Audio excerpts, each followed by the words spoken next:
Hello అమ్మా శ్యామవి, బావగారు ఎక్కడికి వెళ్ళాడమ్మా? నీకు తెలియంది కొత్త ఏం కాదు కదా అన్నయ్య.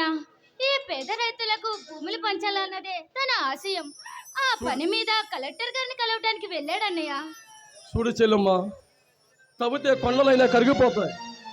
మీ ఆస్థానంలో ఉన్న భూములని పంచుకుపోతే ఇంకా చివరికి మిగిలేది శూన్యమేనమ్మా. నువ్వైనా బావగారు కాస్త చెప్పమ్మా. అన్నయ్య, భర్త అడుగుజాడల్లో నడవటం భార్య కర్తవ్యం అన్నయ్య.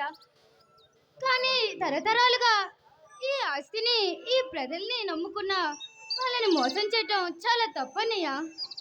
అది కాదమ్మా, నేను చెప్పేది కాస్త వినమ్మా. చూడు అన్నయ్య, భర్త అడుగుజాడల్లో నడవటం భార్యకి క్షేమదాయకం అన్నయ్య. అలాగే తన ఇంటి పేరు మార్చుకునే దగ్గర నుంచి, భర్త ఇంటి పేరుకి మొదలయ్యే దగ్గర నుంచి భర్త అడుగు జాడల్లోనే నడవాలన్నయ్య. చూడమ్మా, ఈ గద్వాల సంవత్సరానికి పార్వతి పరమేశ్వరులమ్మ మీరిద్దరు చల్లగా ఉండాలమ్మా. అది సరే కానీ అన్నయ్య, నా అల్లుడిని తీసుకురాలేదే. చూడమ్మా, చిన్నతనంలోనే భార్యను పోగొట్టుకున్న నేను నా కొడుకుని అనాథ హాస్టల్లో చదివిస్తున్నా. అన్నయ్య, బాధపడకన్నయ్య. పదిని దూరం చేసి ఆ భగవంతుడు నీకు చాలా అన్యాయం చేశాడన్నయ్య. చూడమ్మా, నా అదృష్టం ఎలా రాసి ఉంటే ఏముందమ్మా.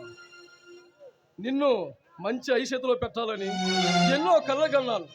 కానీ ఈ సంస్థానానికి అధిపతి అయిన రుద్రమరాజుకి ఆ ఇంటి దీపాన్ని వెలిగించిన చూస్తుంటే నాకు చాలా గర్వంగా ఉందమ్మా. అన్నయ్య, నన్ను క్షమించన్నయ్య.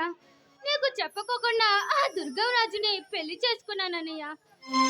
పరిస్థితుల కారణం వల్ల ఆయన్ని పెళ్లి చేసుకోవాల్సి వచ్చింది, అంతేకాని అది నా ఇష్ట ప్రకారం కాదన్నయ్య. అన్నయ్య, ఇప్పటికైనా నన్ను క్షమిస్తావు కదూ? మా మంచి చెల్లెమ్మ మమ్మను నిన్ను నేను క్షమించకపోతే ఎవరు క్షమిస్తారమ్మా?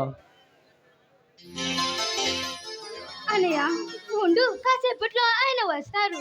ఆయనతో మాట్లాడేసి వెళ్తూ గాని. లేదమ్మా, ఈసారి వచ్చినప్పుడు తప్పకుండా ఆయన కలిసి వెళ్తాను. సరే అన్నయ్య, వెళ్తూ కూడా పాపను కూడా వెంటపెట్టి తీసుకెళ్ళన్నయ్య. సరేనమ్మా, నేను వచ్చేటప్పుడు పెరట్లో ఆడుకుంటుంది. నేను ఇప్పుడే వెళ్ళి వెంట పెట్టి తీసుకెళ్ళి వెళ్తాను. వస్తానమ్మా. సరే అన్నయ్య.